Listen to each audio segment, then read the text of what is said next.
It's the Super Bowl. It's the Final Four. It's MLB opening day. It's all that rolled into one. It's Masters Week here. We're live to breaking it all down in 30 seconds. Pop, pop, pop, pop, pop, julep. Pop, pop, pop, pop, pop, julep. Pop, pop, pop, pop, pop, julep. Pop, pop, pop, pop, pop, pop.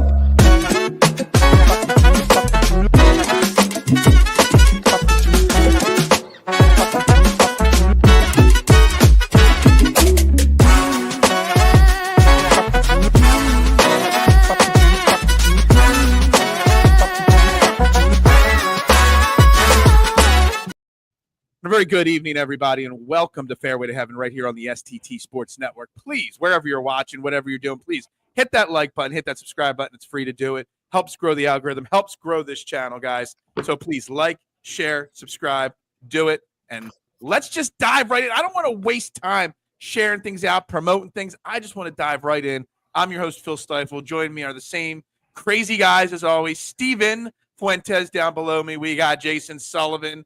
And then, of course, we got Elise bringing it back. Elise, the only guest that likes to beg to come on here because for some reason she actually likes hanging out with us weird guys every single week. So, guys and girls, welcome. How you guys doing? For what I consider right there with opening day as my favorite day of the week, Thursday at the Masters. Yeah, this is the week we've all been waiting for, and it's nice because like other sports, you got to wait to the end of the season, for the Super Bowl. With this, it's the players gave us a nice little warm up, and now we're here. You got the jacket on, ready to go. I can't wait. Elise, you didn't come prepared. We've got the green jacket on, we got the pimento cheese shirt, we got the Scottie jailbird shirt. You must not really actually care about the Masters that much if you're not prepared for the show. I came from the gym. That's my excuse for why I'm not wearing any Masters related gear. We already care about the Masters. We already got pimento cheese shirt comments. I know. I love the Scottie jailbird shirt that you're wearing, Jason, but the pimento cheese shirt. I mean, quite frankly, I hate pimento cheese. My wife just bought like a pimento cheese dip for crackers, and it's disgusting. But if you go to the Masters, you got to get a pimento cheese, right? You got to get it, right? Did you guys see that clip? I think it was last year when they had Tom Kim and they're like, "Here's $20. Go out there and see how much food you can get." And then he bought like all this stuff. He bought like a sandwich and all this stuff. And then he went to go pay, and they're like, "Oh, we don't accept cash." He's like, "Oh, I don't have my wallet." And some guy had to like pay for it. I think it was on the Golf Channel.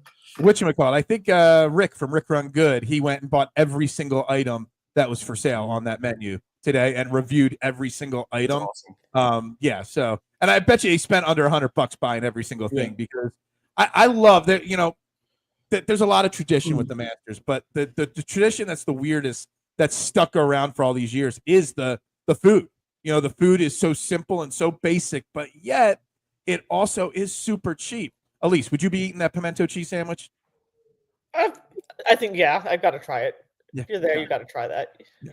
Absolutely. Sure. Jason, obviously you're wearing your Scottie Scheffler jailbird shirt from last year. And I love that shirt. It's a fantastic shirt. I've already gotten crushed on Twitter because people don't understand sarcasm that they missed the boat by not pairing Scottie Scheffler and Angel Cabrera together so they could tell jailbird stories on Thursday. Did they miss the boat on that one? I promise everybody. We'll get to actual Masters talk in a second here. I never thought about it, but I feel like, maybe they have. Can you imagine? Poor Scottie, like the nicest guy. What are they going to talk about at Champions Dinner tonight? Right. Scottie and Angel Cabrera standing side by side. And yes, Todd, the person that was crushing me, I do know who Angel Cabrera is and that he's not necessarily the greatest person in the world. It's just a joke. That's all it is. Just a joke. That's it. All right, guys. So obviously it's the Masters. Obviously it's our Super Bowl here, breaking down DFS and gambling content. This is the week that we look forward to. Elise, I got a question for you. Are you a disciplined gambler, or when an event like the Masters come around, are you like me where your budget you just throw your budget out the window and you just go crazy? Because I mean, I know I'm almost already double what I spent, last week on my budget. Oh, I blow the budget on this on the major weeks. It's 5 units usually plus like other props and Go big or go home. That's right. what I don't even go this big on the other majors. It's just the Masters for me. This is the only event of the year that I double my budget. Steven, do you have a budget thrown out the window as well this week? Yeah, you have to, because like you said, I'm the same way. I don't really go big on any of the other majors. I like going big on when they go across the pond, but other than that, I don't really go big on any other majors. So I'm with you there. Yeah, Jason. Let's just dive right into it. You know, the Masters 7,500 plus. I don't think there's a lot that needs to be said about the Masters because I think everybody knows, you know, everything about Augusta National. It is one of the most difficult courses to play, and it's one of the most predictive to course history. Correct, Jason? Yeah, absolutely. Yeah, you see course history a lot here. Guys that do well seem to always do well. I think the interesting factor this week, we all know the course, we all know how it plays, but I think the interesting factor this week is how much rain they've gotten. Mm-hmm. And it seems like it's going to kind of calm down and be nice over the weekend. So I don't know if it's going to have a huge effect, but I mean, that completely changes the course. If it rains and it's really wet, I mean, that's a completely different ballgame. Yeah, I mean, it's already one of the longest courses on tour. It's already one of the ones where, you know, where accuracy matters and off the tee matters, distance really matters. That's why, Jason, when we started doing this show 5-6 years ago, that, you know, guys like Cam Champ are always in play at the Masters because of their distance. Elise, will you be now knowing more about the weather and stuff like that? How much of a factor do you put, you know, driving distance into your equation along with the ball striking, the tee to green, things like that we know are so important at this course? Yeah, I factored it a little bit more. So, like, for example, like Betman Wu Lee, who's really long. He's actually third on tour right now in driving distance. He won Houston. Houston was very similar conditions, so that just made me lean. And I was also debating between, for example, Fleetwood, Henley, and Lowry, and I ended up choosing Fleetwood and Lowry over Henley partly because I think the course is going to play long. Michael Kim on Twitter said the course was playing really long. By the way, Michael Kim is doing a great job with his daily diaries, on social media. I've been following along. We already got a question. You just mentioned Shane Lowry's name. Colin is right here. Make sure you like and subscribe and follow Colin. Shane Lowry, dark horse, won the Open across the pond in shitty weather. I do not have any Shane Lowry on my card, DFS or betting yet, but I do hear a lot of people talking about him. I know he's in the top 10 most tipped guys on that tip chart out there. Elise, any thoughts on Shane Lowry this week to answer Colin's question? I think he is a good dark horse. Plus, he's actually won a major. I mean, for a major winners, you want to look at who's actually performed well in majors before. Wyndham Clark, for instance, is a little bit of an outlier. Just looked at his data from the other day, and he had basically only the win was his only top 10. That's his only green or yellow on his entire Wikipedia page. So that's a little bit rare. But that you can do that more at a US Open or a PGA. You can't really do that at the Masters because course history is important here, and the same people just do well here every year. Scottie Scheffler, there's a reason John Rahm is also on the most tip chart. Lowry, he plays good in this kind of weather. He's won a major, so he doesn't have that pressure either. It's this is my first major that someone for example, Fleetwood would have. Steven, I know we were talking about Shane Lowry, but I want to get into the top of the board here. Obviously, I know you said you were paying very close attention this weekend to Live Miami and some of these Live guys this week. At the top of the board, obviously, Scottie Scheffler is the highest priced guy, the favorite to win. It's very difficult to win back-to-back Masters. It's very difficult to win 3 out of 4 like Scottie's going for. Obviously, Rory, the top Live guy, which is the 5th guy in the 10K and above, is Jon Rahm. And there are a lot of people that are on Jon Rahm. And you got Jon Rahm, and just below him, you got Bryson. At the top of the board there, Steven, what are your thoughts on Jon Rahm and Bryson, who Bryson obviously coming off his first major win last year, and Jon Rahm who's won here. And obviously, Jon Rahm, I think out of all the Live guys, is the one that craves the competition of the real PJ Tour. Him and Brooks, I guess, but him the most, that he really almost regrets his decision to leave because of that competition. What's your thoughts on Rahm, Bryson, and the top of the Live guys before we get to Scottie and Rory? Well, Rahm is my favorite when it comes to Live, on who can, out of the Live guys, who can actually go out and win this. He's all top 10s on Live Tour this season. His driver is one of the best in golf, and he's won here before. So, if he can get his putter going on a course like this, I mean, you saw what he can do when he did on that Sunday. He won. So he's my favorite. There's some other guys down in the 7K who I like a lot more than Brooks. I was texting Jason this a few days ago. Brooks, for me, that one comment that he made a few years ago where it was like, I just happen to be good at golf. Like, it's not the best sport in the world. It's not exciting. I don't really like it. I just happen to be good at it. And it's like, man, I know he gets excited for these and gets up for these big ones, but it's hard for me to get excited to bet him or play him in DFS. And Bryson, I think what he always does, he's got the driver. He kind of broke through with his master struggles last year. So out of those three, give me Rom first and then Bryson. Gotcha. Jason, you put out a tweet earlier today, or was it last night, about contemplating completely fading from your betting and DFS card Scottie Scheffler and Rory McIlroy. And I know a lot of people are hyping up Rory McIlroy. Hell, before the season started on our kickoff show of this season, I predicted Rory McIlroy would win the Masters. You're saying that there's an argument to be made to stay away from both those guys. Obviously, odds-wise, they have very low odds to win the event because of the top two guys. And DFS-wise, they're getting some pretty high ownership projections, Rory more than Scottie. Why are you making the case to stay away from those two guys? So it's funny. A month ago, I would have never made this argument ever. I just started thinking about it today a little bit because of the ownership. I think with Rory, him being 30% owned or 25 to 30% owned in DFS really worries me a lot. I mean, we're talking a guy that, for lack of a better term, has the yips at the Masters. Like, I just worry about him completing it. I guess I think he'll be in contention. I do, but I just worry about him completing it over the weekend. And then I think with Scottie, we haven't seen this at all with Scottie at all, but I feel like he's overpriced this week with no 5K range. And I haven't said that at all. And I've wanted them to do this for a long time, but he hasn't been playing as well as we've seen him play. Like, he's still been good. I mean, his floor is still the highest in golf by far, right? I mean, his floor this week's probably like T12, T15, most likely. So you're talking about an extremely high floor, but a guy that hasn't been as dominant as he was last year. He hasn't won yet this year.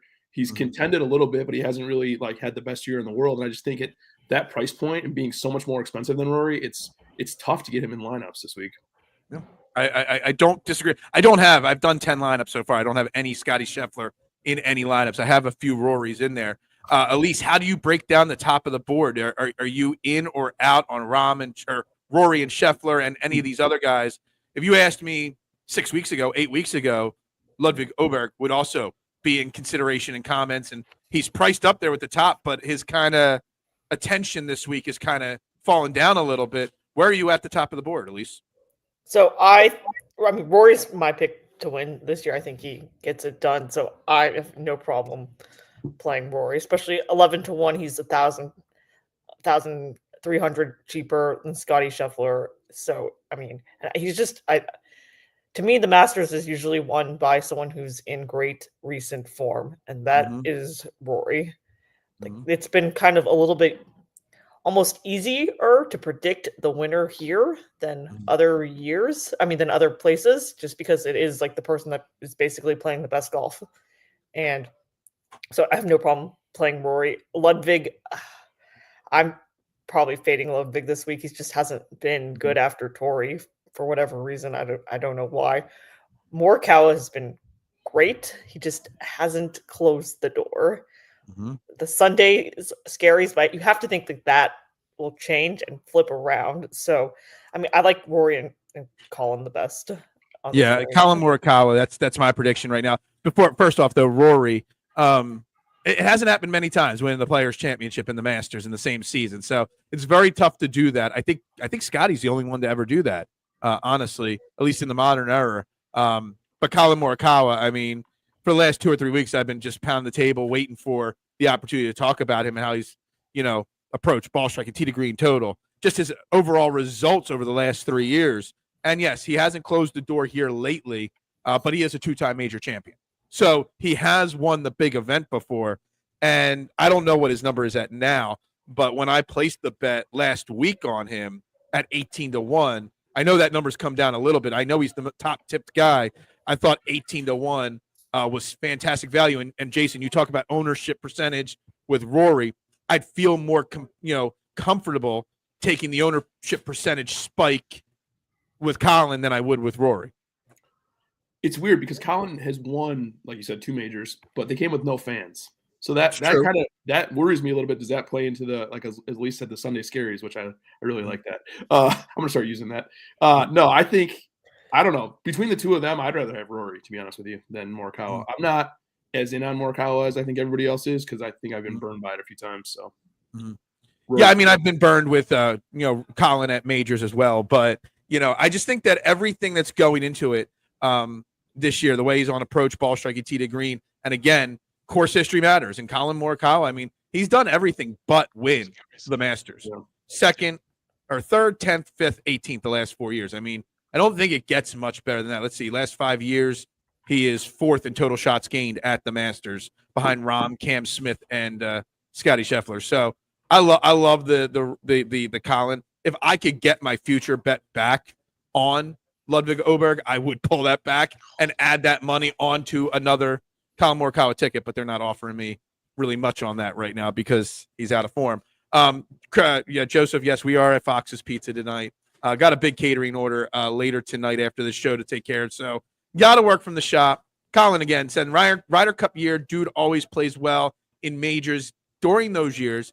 Give me Justin Thomas. And that's a great segue because the next range of golfers, starting with Bryson, does include Justin Thomas, who's won multiple majors. It's got Brooksy. It's got former Masters champion Hideki.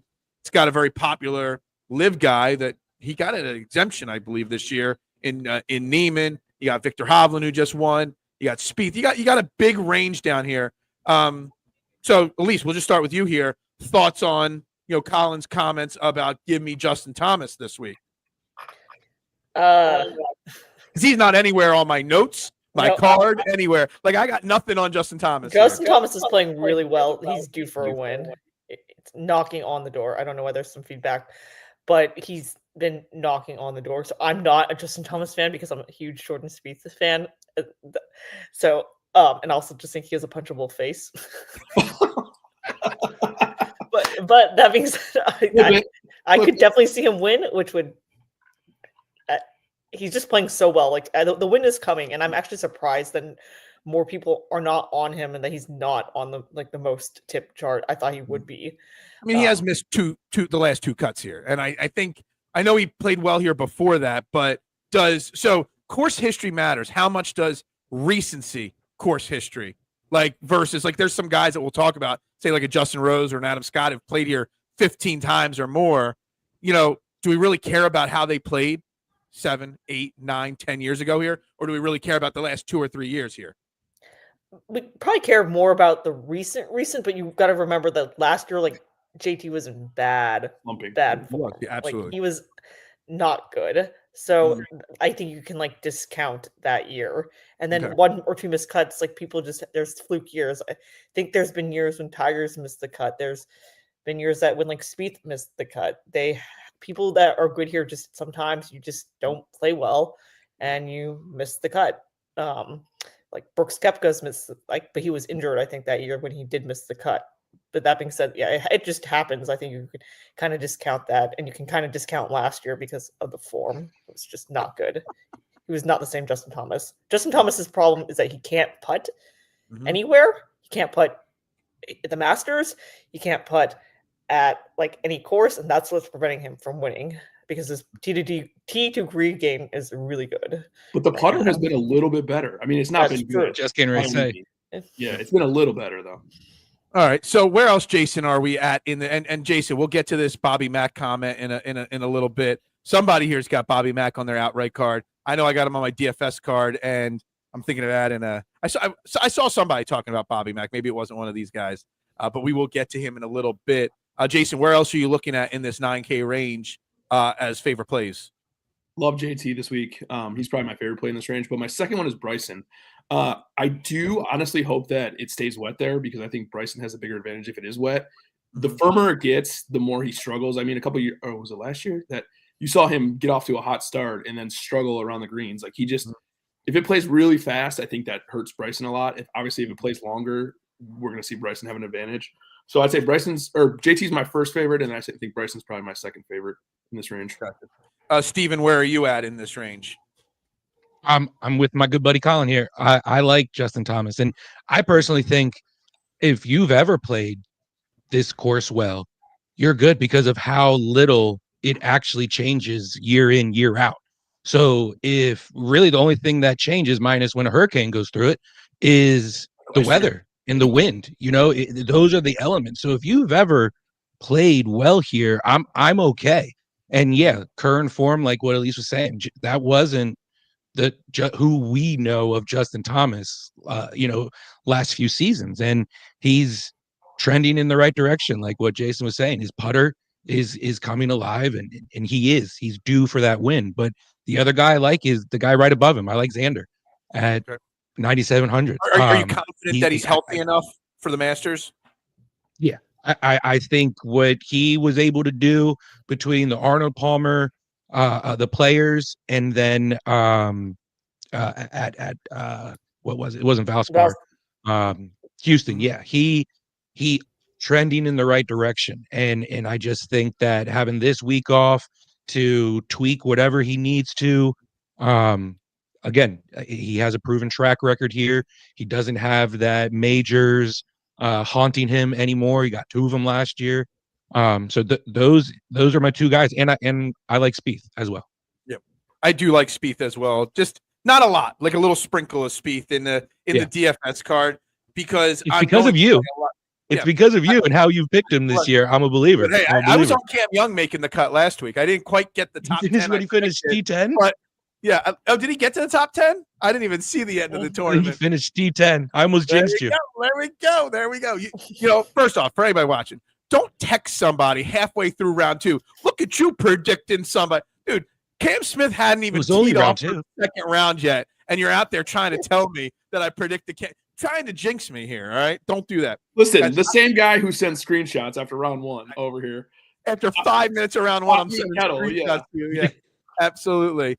I will say I do like in the 9K range Brooks Koepka. I know he hasn't been perfect. I know you guys talked about him in not a negative light, not an exciting light. If I'm going to play 25+% owned Colin Morikawa, getting Brooks Koepka at under 10% is a great counter punch, I guess, when building a DFS lineup. Also, when I bet him last week when we were talking, Jason, I mean, I got him at almost 40-1. For someone of Brooks Koepka's caliber to be 40-1, still at his age, and he's a healthy guy, I think Brooks Koepka, a little sprinkle in DFS, and if you could still get him at a great number, there's so much value in Brooks Koepka at this course because, again, he has great course history here as well. What's up, Josh? How you doing this week? I think it's hard to not like Minwoo Lee one and done pick. Yes. I did. Well, that Minwoo Lee one and done was 2 weeks ago, I believe, when he won. But that really helped me.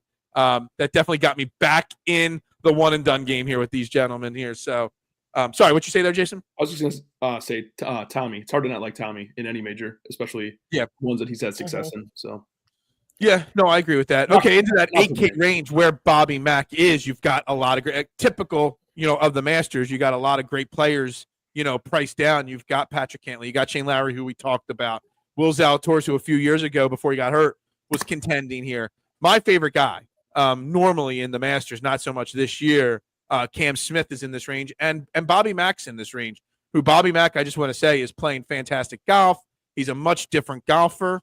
Hasn't played here in a few years, but he's got a 12th and a 23rd the last 2 times he played here. He's a little chalky in the 8K range.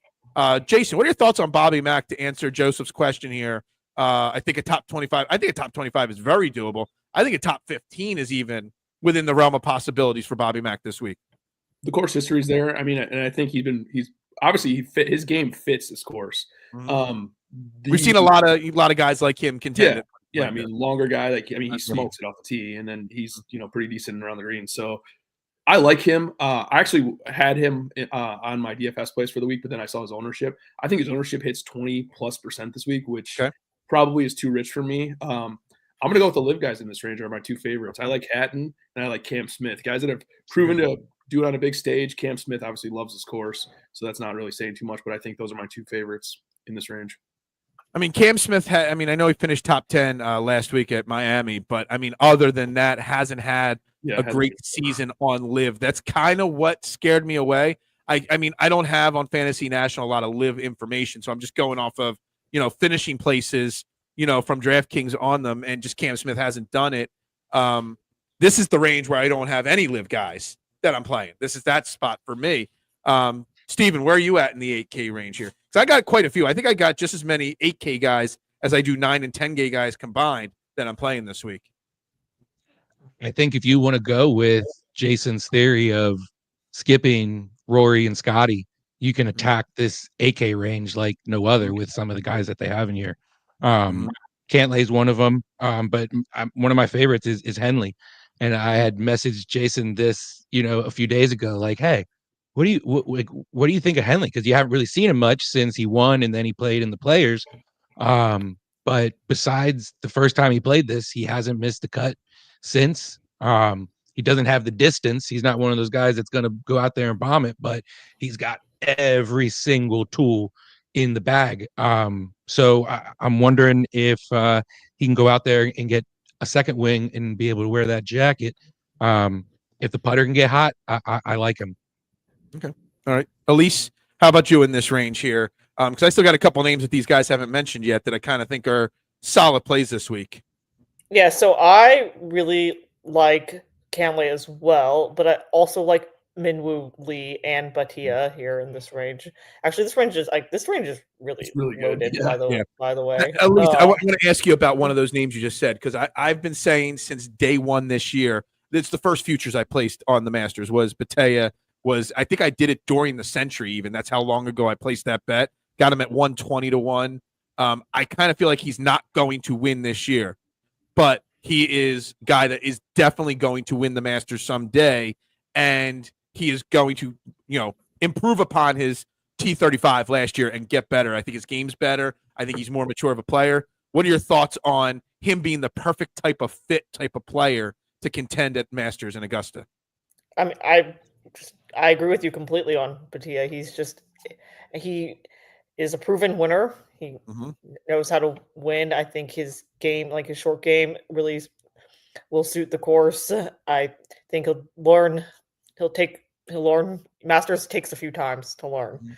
The second time is usually it's very rare where you're going to win the second time. Spieth did it obviously, but it's not usually the case. So I probably don't see him winning, but that being said, I think Bobby Mack's gotten way too chalky for for my liking, for instance, because he doesn't really have look at his one top 10 in 2022, 23, and 24. That's not that great. Usually you want to be playing well in recent majors if you're going to win a major. So I don't really like that. Plus I think a lot of people are on him. Partly because of the weather. But yeah, I think Bhatia is going to be really good at the Masters. His major results though are kind of middling so far. T35 cut, T16 the U.S. Open cut.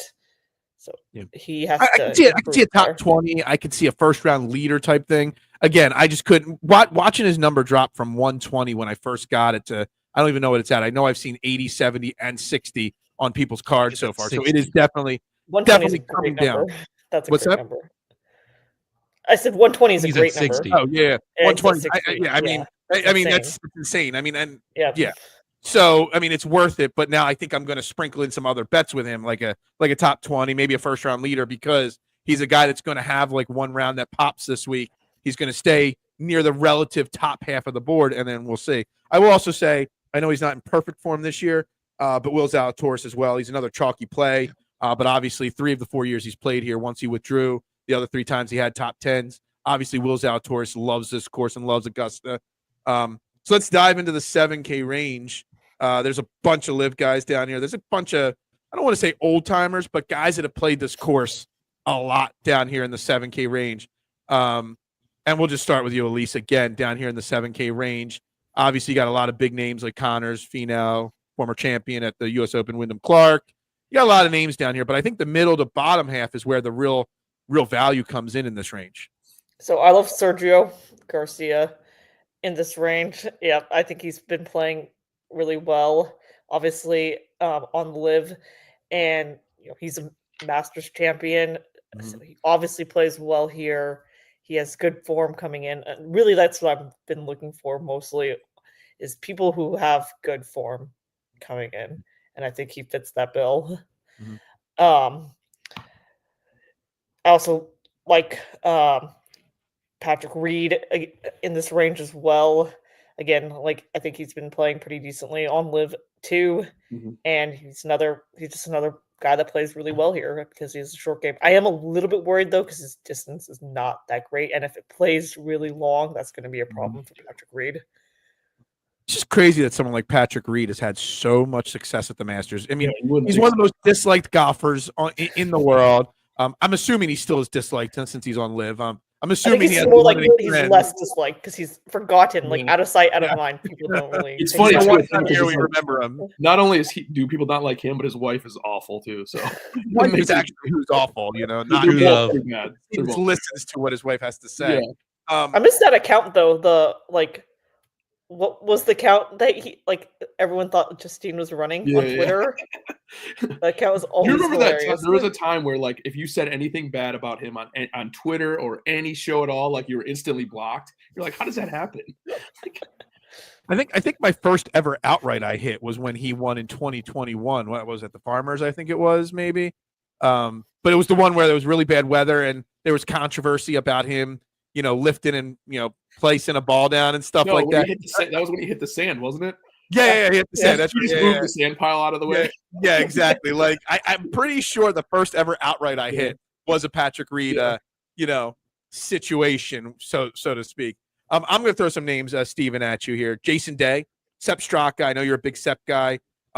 Justin Rose, Adam Scott, and I love just pretty much all events this year just because of the story and because of Ryder Cup and all. And he's got decent course history the last couple of years. Keegan Bradley. They're names I want to throw out there, Steven. Any of those names on your board this week? Elise hit both of my Live guys right on the head, and then of course you know me well, Sepp. Yeah, I know you're a Sepp guy. Me too. This course I think fits him well. Georgia Bulldog. I think it's perfect for him. And I want to go back up to Batia. Did you guys see his group for Thursday and Friday? Him, Oberg, and Rory. Ooh, wow. That's him. Sexy group. Very sexy group. I might have to go look at that group as a bet. I want to bet Batia to win that group. And they don't tee off until 1:12 p.m. So that how great. That's must viewing. The three of my favorite golfers, all right there in that group. Can we pause for a second? Just talk about how great the Masters coverage is every single year between the Masters app and all the limited commercials. I mean, how do all sports in general not look at what the Masters does on how they give the fans more? And they're adding even more this year, where you can star guys and you can follow every swing on the range and stuff like that. Why is it that the Masters group or whoever runs the Masters gets it so right and so much else in sports gets it wrong? Jason? I don't know the answer to that question. You think as a sport that does such a bad job at covering their product that they would just take it, whoever is in charge of the Masters should be in charge of the whole tour and just let's make it this good all the time. I mean, absolutely. I don't know. No, it's spot on. I agree. Anyone else, Jason, in this 7K range that we haven't talked about that you like? Corey Connors. I don't think that's really, turning over. You're not stretching it too far there. He's been so good at the Masters. I actually do like Jason Day a lot this week. I think the only thing that worries me is his distance. I just think if it does play, a little slower, I think that kind of hurts him a little bit. But I like Day. Keegan's interesting to me too. I think not the most amazing course history in the world, but a lot of made cuts here. So I like Keegan. Yeah. No, can we just go back real quick? I think part of it is the IBM partnership with the Masters for why they're so able to deliver all this stuff. The technology that IBM has invested into the Masters is really great. No, it's fantastic, and I look forward to it. It's my favorite. The day I did it about 2 weeks ago, I downloaded the app the day it became available. Like I can't wait to download it. It makes me cry on Monday morning when I delete the app on my phone. It's like the day after Christmas when you have to delete the app and you're like, I just don't delete it. I just don't delete it. I have a really, really cheap, crappy phone with very little memory on it. So I need all the memory I can get. Rashad's spot on. I mean, saying it's because the Augusta National is in charge, not the networks, and their sponsors pay to keep it, as pristine as it can be, rooted in the tradition, so to speak. All right, 6K range, because I think you can actually use and play and even bet some of the 6K guys. When I was looking at from like the bottom, the 6K board up to like say 7,500, I was looking at most of those guys for a DFS purpose, not to win, because realistically you might bet some long shots as future bets down the line, but realistically nobody outside of the top 10 or 12 golfers has a real chance of winning. So you're looking at a DFS purpose, and instead of looking at it in the 6K range of who do I like in this range, I wrote down the names that I can't play, that I don't want to use, that I don't want to eliminating the names versus picking the names and then going from there, like kind of looking at it backwards. Obviously, most of those senior guys, Vijay Singh withdrew, not that you would have played him, but those senior guys that are there, you can eliminate them. Pretty much all the amateurs, maybe one occasionally makes the cut. You eliminate those guys in that range, and then you go from there working backwards. Elise, what do you think of that, philosophy in this range, and also then picking some of these names that you like down here? I like that philosophy because then you can also see like what's the ownership, eliminate people based on ownership as well, eliminate people that you just know are not like they have no chance of even like doing well. This week, like Max Homa, he has no chance. I mean, I know he's played well here before, but he just his form is so right now.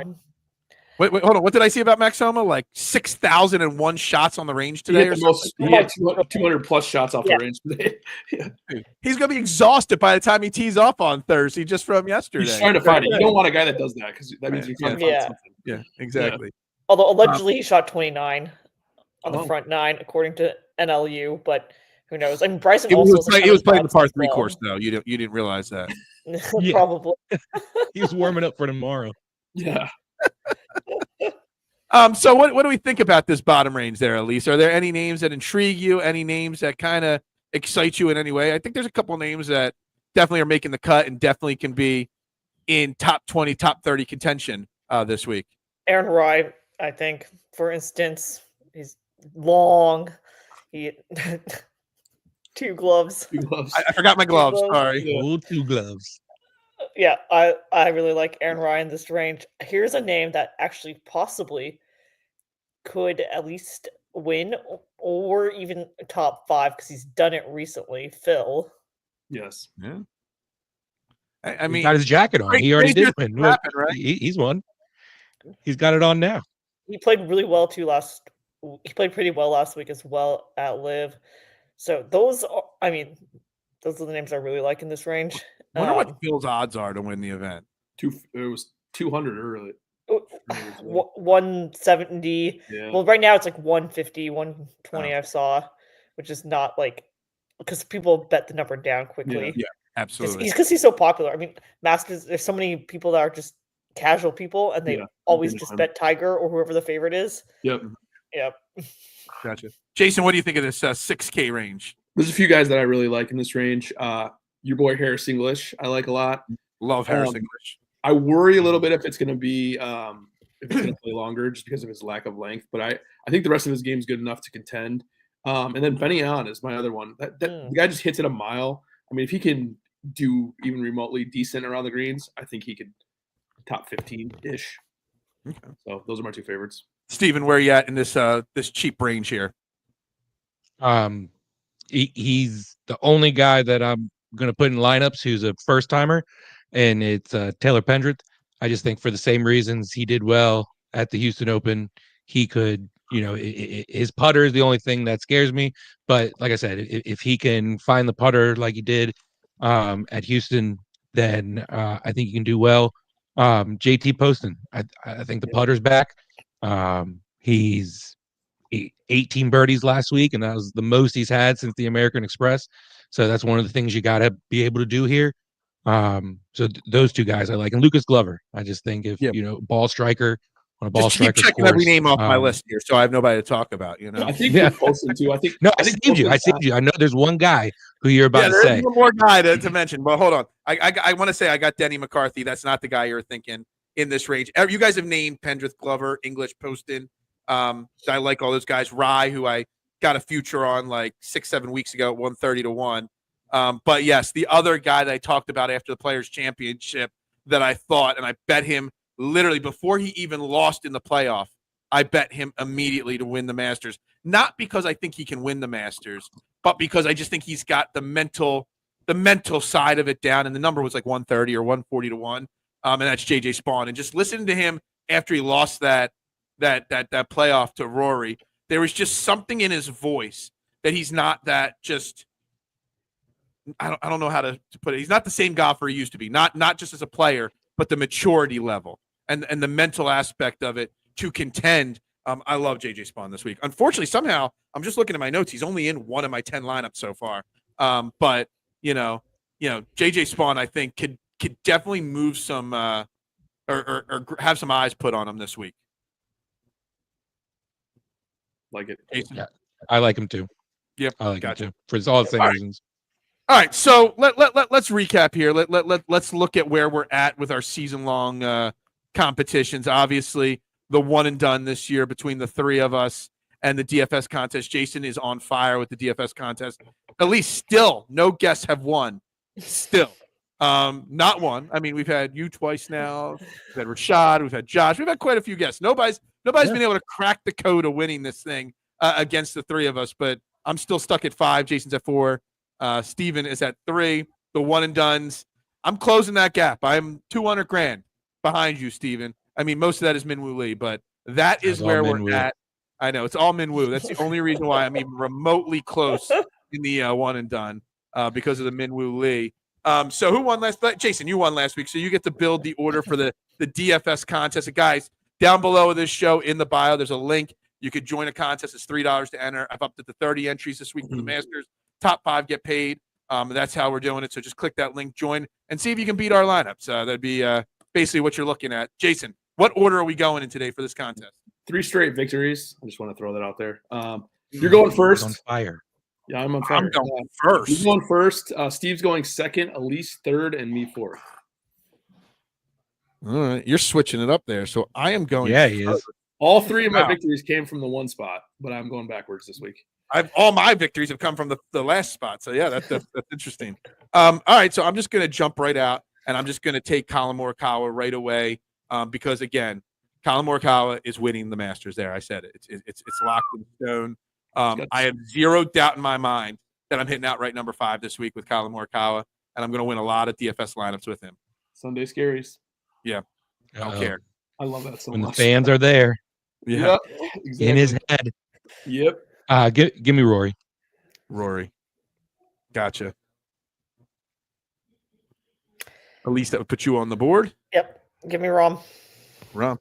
We're all taking our favorite top guys right now. You guys are going to make me do it. I feel like I have to go Scottie. Yeah, Scottie. I mean, you don't have to. You could go Omar or Bryson, but no, you go Scottie. I'm going to go Scottie, and I'm going to go Poston. Gotcha. All right.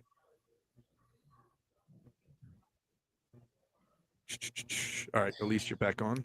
JT. Poston, he's already taken. The other JT. Oh, the JT that actually can win this event is what she's talking about. I can't wait till JT Poston. The other JT. I know. Didn't Poston's caddy one time was like the other. He put on his bib the other JT. That's awesome. Poston's caddy. I like it. I do like that. You got to play into it. Yeah, absolutely. Give me Sergio. Sergio. There's a lot of Sergio hype going this year. Sergio has been unbelievable. He's not been good here since his win, which is weird. Yeah. But I think just like JT, he hasn't been in form. He hasn't been himself. And I think he slumped for 4 years, 5 years, whatever it was. What was the year that he did did he hit like a 13 or 10 or whatever? I think that was the year after he won. Yeah. Because I rostered him. Yep. All right, my 2 picks here with pick 2 and 3 for me. JJ Spawn, since I need him in another lineup. And I'm going to go with your boy, Steven. I'm going to go Sepp Straka here with another lineup. Miscut. Thanks. I appreciate the confidence from you there. He's too short for this course if it plays long. That's my. All right, I'm going to go with Patrick Reed. Patrick Reed. Okay. I'm I'm surprised you're not just going all live, Steven. You added Rory in there. You know, otherwise you go all live. Yeah, exactly. You get to wear shorts. I'm gonna go Batia. That's a good pick. I like that pick a lot. I got which actually I was watching this on Sunday. This last week, everyone was wearing pants. So I don't know if that was like they were getting ready for this coming up week where they have to wear pants, but they all had pants on. It was weird. I was like, I mean, I hope they had something on. I mean, I don't want to watch them, playing long pants. Long pants. Long pants. Okay, details matter, Steven. I hate wearing pants. I'm gonna go. You're not wearing pants right now, That's right. You can only see them. I mean, I am. I'm at a restaurant right now, so I have to have pants on. I'm gonna go Cam Smith. Okay. And then I'm gonna go Corey Connors. Okay. All right. Who's also short, but I worry about him if it plays long. But yeah, good history here. I'm going Aaron Rye. Just for 2 gloves.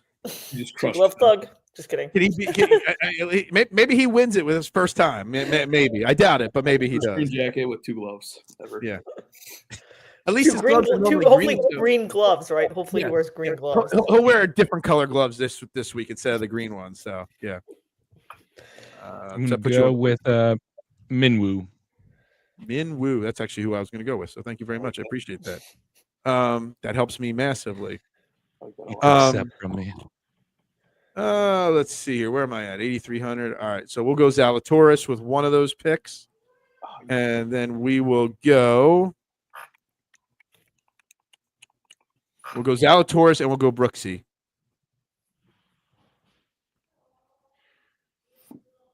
Why do I write Brooksy down? Why couldn't I write his actual name down?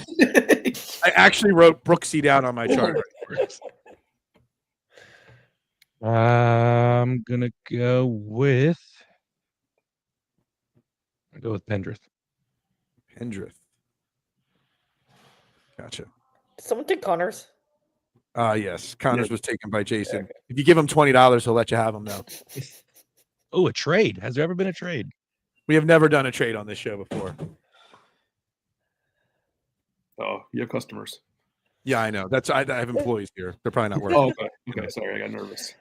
It's not the first customers that have come in, and they're not customers. They're just friends of the one employee. All right, I'm gonna go Justin Rose. Justin Rosie. I actually like the Rose. I like Rose and Scott this week. I think it's just tough to decide. I figured I had to put a flag in one or the other, and I went Scott instead. Yeah. But yeah. All right, I'm gonna go Harris English and Henley. Worried about distance, and then you go with Harris English and Russell Henley. You know what's funny is that I'm not going to play Connors. And Connors, yeah. You went with the shortest lineup of guys, and you're concerned about And Cam Smith. Yeah, exactly. Oh man, such a smart guy, Jason. This is my hedge. This is my hedge lineup for all my other DFS. Finau. We didn't talk about Finau. Tiger Finau. Finau's a guy that used to have some really good course history here. Yep. It's been better.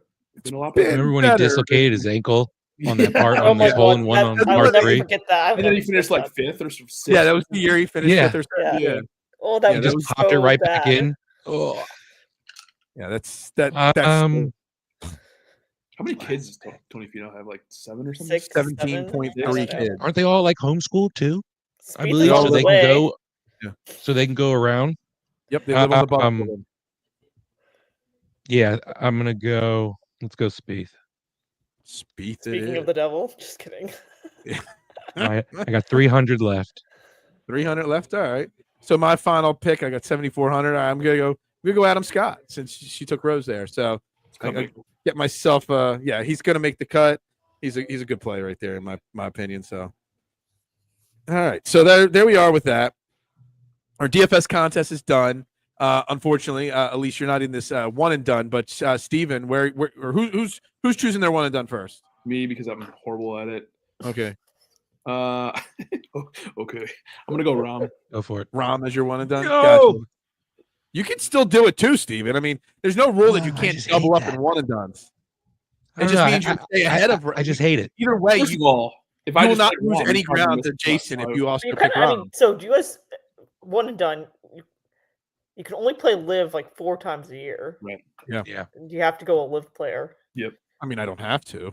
You don't have to, but this is the wise move. He's gonna pick JJ Spawn right now for sure. No, I'm gonna go with Ron. JJ Spawn is on my already been used. When did I use JJ Spawn? No, I did not use. I thought I used JJ Spawn. Oh. I'm not taking JJ Spawn. I'm going Colin Morikawa with mine. So Okay. I'm saving Bryson for a different event, and I'm saving Rom for a different event specifically. So yeah, I'm not using those guys this week, and they're the only 2 guys that are going to win a major from the live. So who'd you use, Steven? Rom. I'm gonna go Rom. Rom. So you both went Rom, and I went Colin Morikawa. All right, so let's talk betting. Let's talk our card. Elise, what is your top few bets or your whole entire card? Did you got any fun parlays or anything like that this week that you're going with? I don't have any fun parlays, so my card is a little bit misleading. It's large. No, it's misleading. Misleading.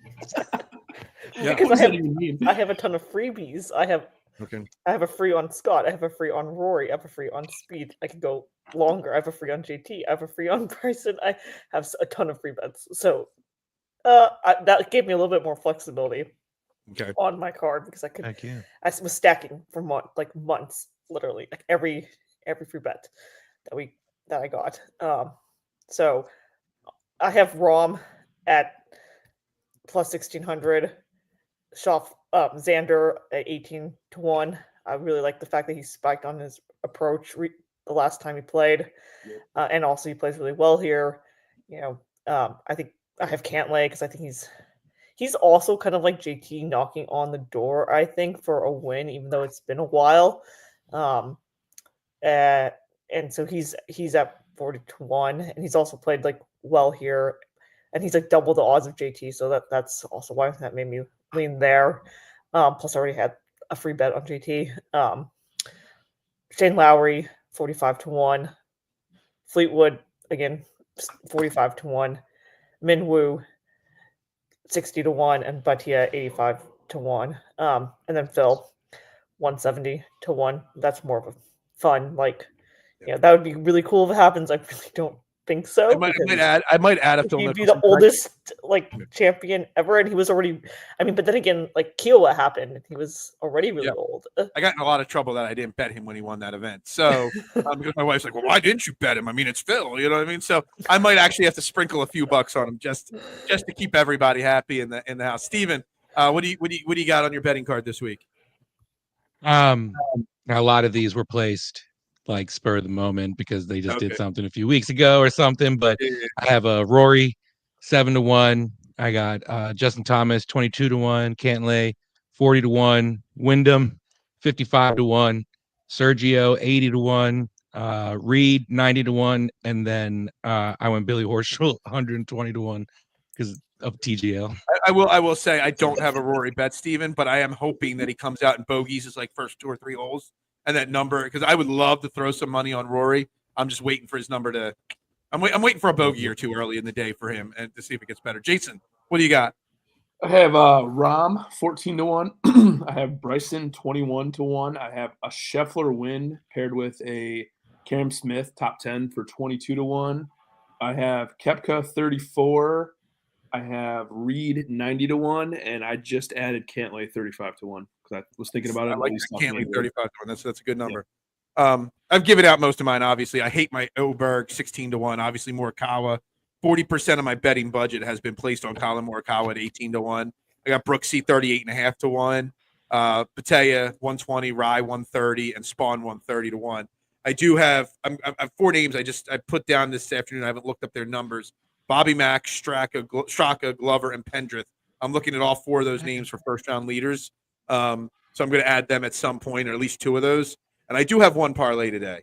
My man Sean Brace over 102.5 or 102.9 Fox the Gambler told me I needed to start the pizza parlay. So I break it out on Masters only, or on major events only, the pizza parlay. And it's top 5 finish for Rahm, top 10 finish for Brooks Koepka, top 20 finish for Bethea. It pays 62.5 to 1. So Rahm top 5, Brooksy top 10, and Bethea top 20. So 62.5 to 1. Not too shabby. Can I put a question out there for you guys? Do you guys think it is one of the favorites, like meaning basically Rory or Scottie, or do you think it's a longer shot that wins this week? I don't think anybody outside the top. Hold on, let me look at the board. I don't mean like super long. I just mean like longer. No. I know what you mean. I'm trying to see how far down, because I don't think anybody. Maybe Patrick Cantlay is the longest down the board, but honestly, if I'm looking at it, it's Rory, it's Scottie, it's Colin, it's Rahm, it's Bryson, it's Xander, JT, and Brooksy. That's pretty much it. I think there's like 8 or 10 guys that can actually win this, and that's it. I think a previous major winner will win. Okay. Colin Morikawa. I think that. Yeah, I think. Okay. Long. Yeah, I got you. Question for you guys though: how much of previous Masters history do you think went into the pricing with them already having these prices out a week before?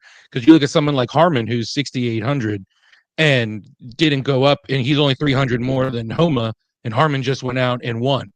Do you think course history and how they've played in the past went into the scoring at all, especially with Rory being in better form than Scottie, and how the gap between them is? I think just straight up course history and tournament history is how they determine that. Well, I think with Scottie, being that much more priced. I think with Spieth being 9,000, I think he would be less than that if he didn't have the course history that he had.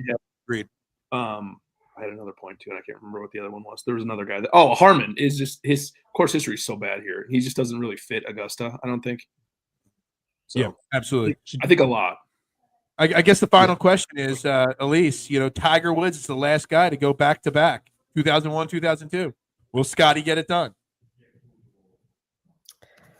That's a no. That's a no. That's a no. You heard it right here first. I don't know. I mean, he doesn't have to. Last year he was coming in off of like 1 million wins, and he was clearly like the best player. It was like going to be. It was almost like no contest, like that Scottie was going to win. This year, it's more up in the air. I can't really. I would take the field over Scottie and Rory actually, just because like Rory has demons here. Yeah. That I really want to see him win because I really like Rory, but that on Sunday that's going to be a big plot line if he's in the mix at all. How about I pivot the question as we get ready to wrap this up here, Steven? Who are going to be the final 2 names in the final group of the final round of the Masters on Sunday?